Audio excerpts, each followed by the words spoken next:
The heat of a California summer in 1940 was merciless, but inside a modest Los Angeles home, something even more powerful stirred. A newborn child named Craig Kenneth Bruderlin gasped his first breath. No one could have imagined then that this tiny boy, born into a home ruled by silence and strict order, would one day become James Brolin, a face adored on television screens and a man whose quiet strength would capture the heart of one of the most legendary women in show business. In the same world, but an entirely different universe, a baby girl named Barbra Streisand was growing up in a small Brooklyn apartment, singing to herself in the dark while trying to block out the painful indifference of her mother and the roaring noise of a city that never seemed to care. How does someone survive emotional emptiness from such a young age and still rise to greatness? What keeps a person going when recognition feels so far away? And what happens when two wounded hearts find each other, not to heal, but to truly understand? James Brolin's story began not in applause, but in discipline. His father, Henry, a building contractor with a strict, almost militaristic outlook on life, believed in order above affection. Craig, as he was called then, was assigned a chart of chores and graded on his weekly performance. It wasn't parenting. It was management. His mother, Helen, a silent film extra who had long since buried her dreams, offered little warmth, rarely praising or encouraging her son. At the age of 7, James was struck by severe asthma, landing him in a hospital bed for 45 long days. Alone, breathless and scared, he learned something most children never need to: how to quietly endure suffering. But even amid loneliness, there were flickers of brilliance. By the time he was 9, he was already taking apart his father's wristwatch and putting it back together perfectly. He wasn't just smart. He was searching for control in a world where he felt invisible. And then came James Dean. For Craig, watching East of Eden wasn't just entertainment. It was a revelation. Dean's raw emotion, vulnerability, and rebellion struck something deep inside the boy who had never been allowed to show feelings. He began directing silent films with the neighborhood kids, mimicking Dean's every move, frame by frame, like he was building a mirror to finally see himself. When Dean died, Craig didn't speak for 11 days. The loss was more than celebrity grief. It was the death of something sacred to him. That silence startled his drama teacher, who saw beyond the quiet and encouraged his creativity. Eventually, one of Craig's short films caught the attention of Nicholas Ray, the director of Rebel Without a Cause, earning him an honorable mention, a small gesture that felt like a lifeline. But dreams don't always lead to comfort. James Brolin's early adulthood was plagued with rejection and obscurity.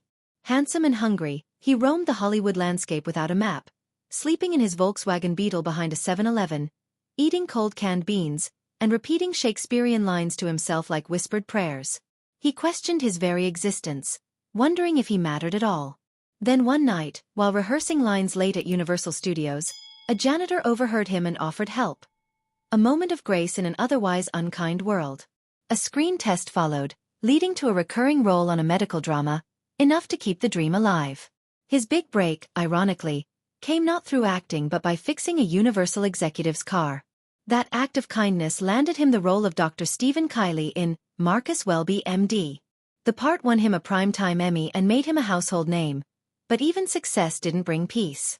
His first marriage faltered under the weight of long shoots and emotional distance, and despite the fame, he couldn't shake the fear of fading relevance. His pain bled into his roles in Westworld, Skyjacked, and the Amityville Horror, films where he seemed to be acting out the very demons he couldn't name. While James was building a career from the ashes of self-doubt, Barbra Streisand was navigating her own emotional minefield. Her father's death when she was just 15 months old cast a shadow that never lifted. Her mother, numbed by grief and bitterness, offered little love or protection, and the stepfather who entered their lives brought more discomfort than support. Barbra grew up sharing a bedroom with her mother and brother until she was 16, whispering her ambitions to herself in the dark. No one encouraged her. No one told her she was special. Yet somehow in the silence, her voice became her salvation. Singing in empty rooms, she poured out every drop of pain and longing she couldn't speak. Teachers noticed the power in her voice. Raw, emotional, unforgettable. Barbra's rise was anything but glamorous. She was rejected repeatedly for not fitting Hollywood's standard mold of beauty and pressured to change everything about herself. But she refused. Her nightclub debut stunned the audience and scored a perfect review, leading to a Broadway role in I Can Get It For You Wholesale, and a Tony nomination. Then came Columbia Records. Despite being a newcomer, She insisted on full creative control, a bold move that paid off. Her debut album won a Grammy for Album of the Year, and suddenly, the world that had once ignored her couldn't stop listening. But with visibility came criticism. She was called difficult, judged harshly for her independence.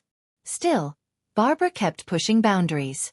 In Funny Girl, she became a star, performing over 860 shows with a passion that often made the audience forget where the character ended and Barbra began. Her film debut won her an Academy Award, a rare tie with Katharine Hepburn that reflected just how extraordinary she was.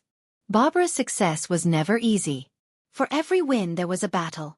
Producing and starring in A Star is Born earned her another Oscar, this time for Best Original Song, making her the first woman to win in that category. Yentl, a deeply personal project she wrote, directed, produced, and starred in, took 15 years of rejections before finally hitting theaters in 1983 and earning her a Golden Globe for Best Director, the first woman ever to win it. The Academy, however, snubbed her, a painful reminder of the gender bias she continually faced. She kept going. From The Prince of Tides to her HBO concert special, Barbra delivered unforgettable performances while carrying the weight of stage fright so severe she didn't perform live for nearly 3 decades. When she finally returned to the stage in the 1990s, it was with power and grace, showing the world that her voice had only grown stronger with time. By the time James and Barbra crossed paths in 1996, both were tired of pretenses.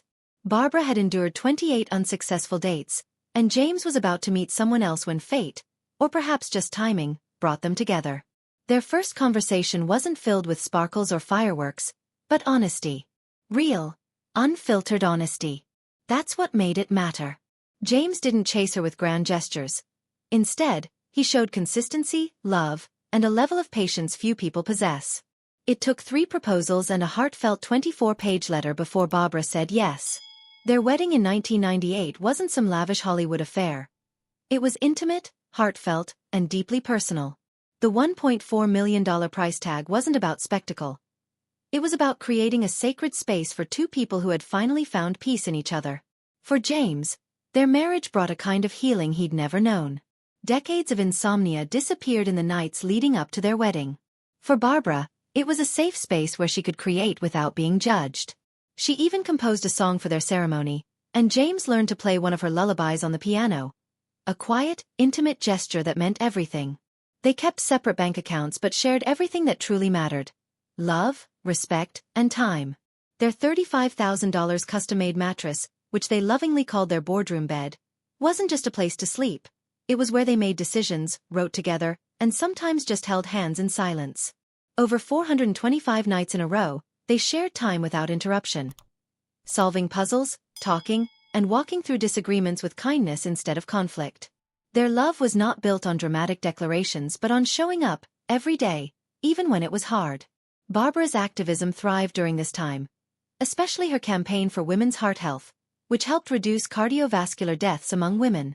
And when she began to struggle with her health in more recent years, James didn't flinch. He quietly stepped back from acting, choosing instead to care for her full-time. He prepared her tea. He sorted through her memoir notes. He stayed close, not for show, but because that's what love looks like when it's real. The specifics of Barbra's illness remain private, but the weight of it can be felt in their recent years. Slower, quieter, more grounded. But even now, in the shadows of what was once red carpets and roaring applause, their love shines brighter than ever. It's no longer about fame or achievement.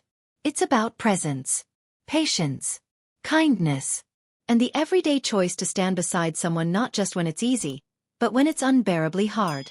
Their story doesn't read like a fairy tale, because it's better than that. It's real. It's messy, complex, and filled with the kind of emotions that don't always have neat resolutions. James Brolin and Barbra Streisand didn't just find each other. They chose each other again and again. In a world that often values noise over meaning, their quiet, steady bond is a powerful reminder that love isn't always loud. Sometimes, it's a lullaby, a shared cup of tea, or a handwritten note left on a piano. If their story moved you, taught you something about love, or reminded you of the strength it takes to truly show up for someone, be sure to like this video and subscribe to the channel for more powerful stories like this one. Your support helps us keep sharing these deeply human stories with the world.